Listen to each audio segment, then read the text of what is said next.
Hi folks, Pete here from Ashton's Cars. Today, showing you around a 2010 Range Rover Vogue SE. This is the 3.6 litre TDV8 model, so I've brought it to its natural environment, the countryside, rather than photograph it in our yard. Now these are one of my favourite cars. I've owned several of the L322, which is this model of Range Rover. Ran from about 2002 through to 2011, 2012 were the last of them. This is a 2010, which is the last facelift of the L322. It's the 3.6 litre TDV8. They do a 4.4 as well, which came a little bit later on. You can tell the difference. There's a few differences inside in that the gear selector on this is a normal gear shift. The 4.4s have got a dial to shift gear. Because this is a 6-speed and that's an 8-speed gearbox. This is a single turbo diesel engine and that's a twin turbo engine. Actually, that's a lie. They're both twin turbo engines, but they work in a different way. I won't bore you with it. This is the 3.6 litre. A lot of people say this is the best engine. Some people will tell you the 4.4 is. Personally, there's not a lot to tell in the two from driving them. I've had the 4.4s and I found that the 3.6s are a tiny bit more reliable, just in the way that their turbos work. But essentially the turbos work together on this car. They kind of work separately on the 4.4.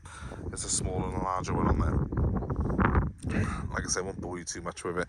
They're all very good cars. The TDV8 Range Rovers, in my opinion, are about the best 4x4 out there. And the L322 is actually my favourite Landrover. And I know there's newer ones now and they probably look really cool to you, but they kind of lose some of the new Range Rovers, the Landroverishness about them. I'll explain a bit more when I'm inside the car, but this is a car that is built to do a job. It's built to go through a ploughed field, but also it looks quite good when you're parked outside Harrods as well. So it's a car for all occasions. This particular example is absolutely immaculate. It's done 91,000 miles. It's one of the nicest of its kind I've seen in some time. It's got the Pirelli tyres on it. It's got the 20-inch alloy wheels. Again, personal preference, but I like these cars on 20s. Yes, you can get bigger wheels, but they ruin the ride, and this car is all about comfort. If you go for the smaller ones, which tend to be the older models anyway, it can be a little bit wallowy in the corners. With the 20s on, it handles brilliantly, and it's still comfortable. And this car is all about comfort. It's got air ride. I've got adjustable height on the suspension. This is currently on its road setting. Oh, someone beeping at some sheep, sorry if that's coming through on the video. I can lower the vehicle from this current height for an access level height, which just means I've got it easier to get in and out if I've got a dodgy hip. And I can also raise the suspension for off-roading. I've got lots of other trickery in here as well. I've got a low ratio gearbox, I've got descent control, and I've got Landrover's really cool adaptive off-road system, which you just turn a dial and basically it sets the car up for whatever terrain you're using. But for most people, it's going to be on this level and it's going to be used on the road, let's be honest. Most people buy a Range Rover because they like the comfort, the style, and the feeling that you actually have got the ultimate 4x4. And I would say an L322, a later one like this with the V8 diesel, is the ultimate Range Rover. And of course, a new Vogue now, I think, is about £100,000 off the top of my head. I think these were getting on for 80 grand when they were new back in 2010. These are really expensive cars. The fact you can pick these up now for less than the price of a new Ford Fiesta is ridiculous. In my opinion, it's just fantastic that we can do that. So, I won't bore you with too many details, but I do want to show you a few features of this car because it is one of my favourite vehicles. Look at those cool air vents for a start. Look at the side steps.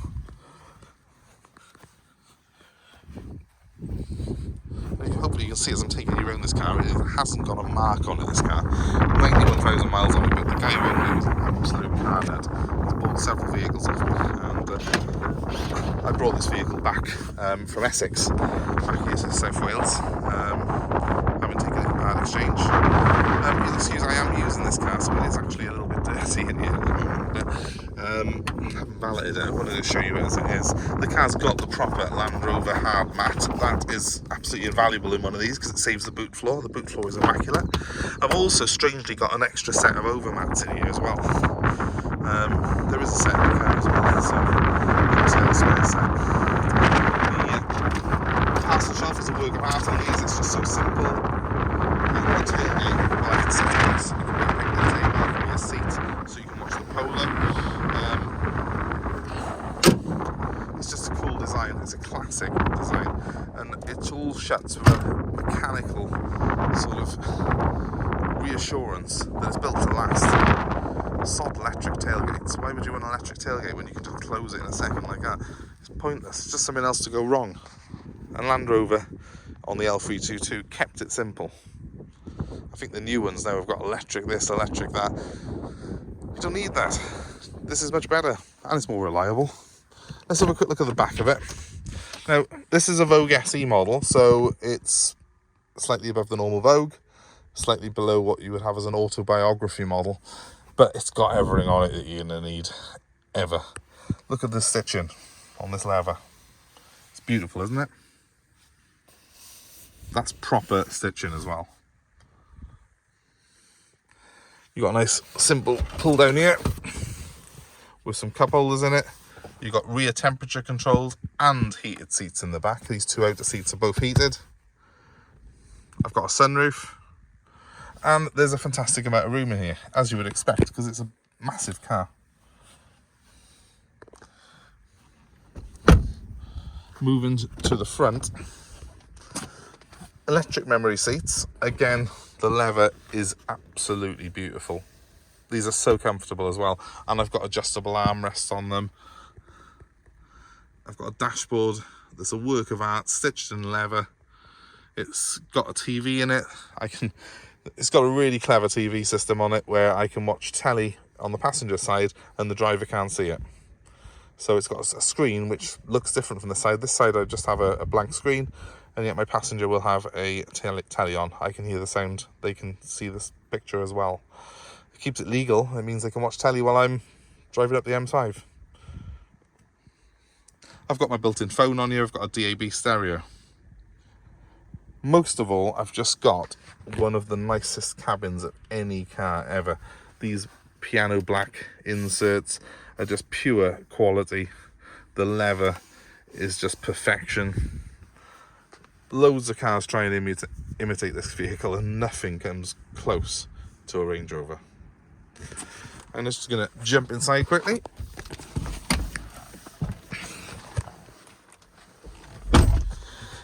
And you can see that the dashboard on these later models is more or less a computer screen.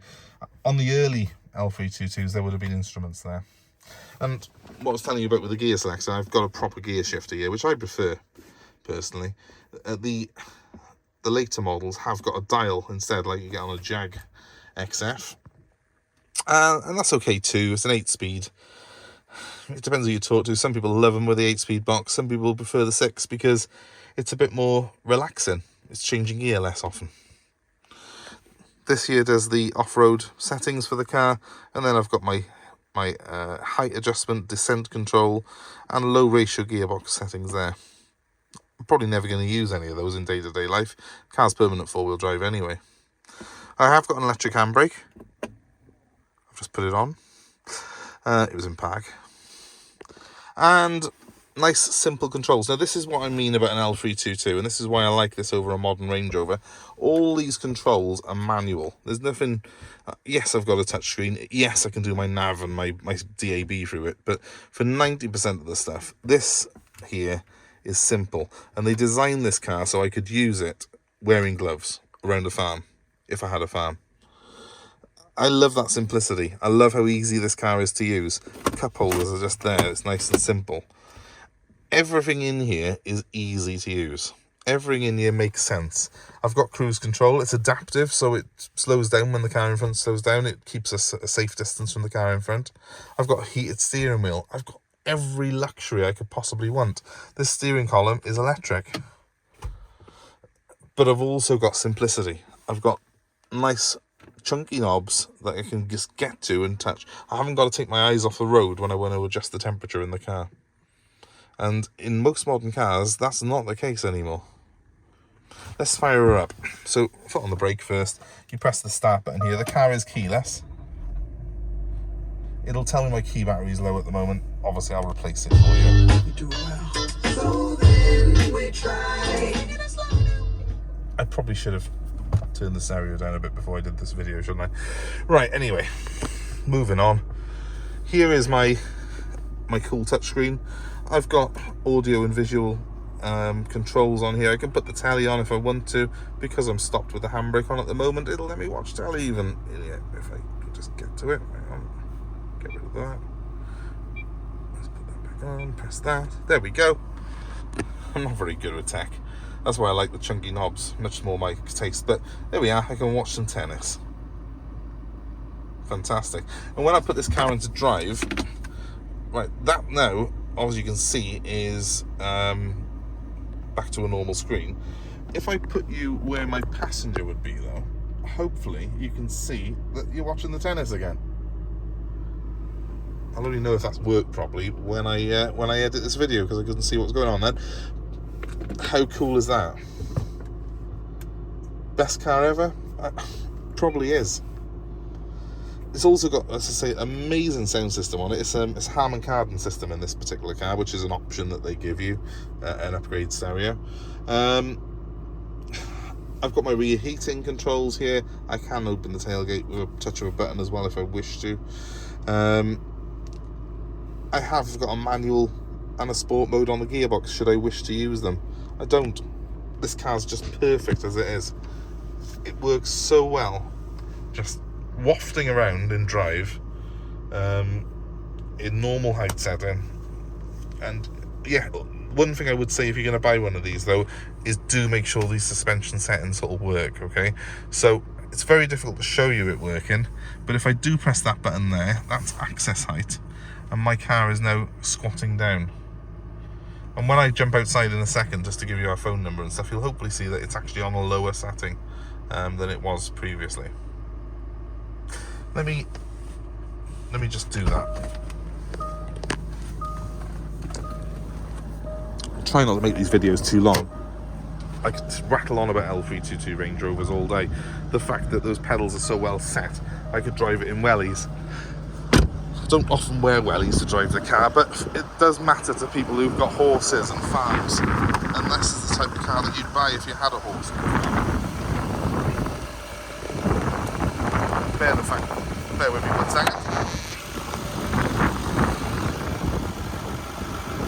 Just wanted to show you the engine, which is running, which is silky smooth. I can literally. And the other thing is the wading depth of this car is huge. You can literally wade up to the height of his front bumper because the engine breathes through chimneys back there. It's actually got a higher wading depth in L322 than a Defender, which is the vehicle you think of as the off-roady one. See how low it is now? Bit of a sort of contrast really. I've got it off-road technically, and it's parked outside Harrods setting at the moment, but I think at this lower setting it looks even more sleek and menacing and beastly. And the engine sounds beautiful. It's got a reassuring V8 burble despite it being a diesel. It sounds more V8 than diesel, if that makes sense. So guys, if this is of interest to you, please get in touch with me. Otherwise I'm going to end up taxing it up and keeping it like I've done with every other L322 I've taken in. And I've got too many cars already. So my number is 07932 873 646. Please give us a like, please share, please subscribe to our channel, and please feel free to leave comments below about Landrovers you've had previously. Hopefully there'll be a good experience. You're always going to get the odd one who bought one that hadn't been looked after properly and hadn't been serviced. We don't buy those cars, we only buy things that have been serviced properly, and this one has. It's been really well looked after by someone who knew all about cars. If you buy one that's good, it'll be the best car you ever owned, I can assure you. 07932 873 646. That's my number. Please feel free to give me a call. Happy to take paddocks, happy to deliver this car anywhere in the UK. Thanks very much for watching. Have a great day. Hope to see you soon.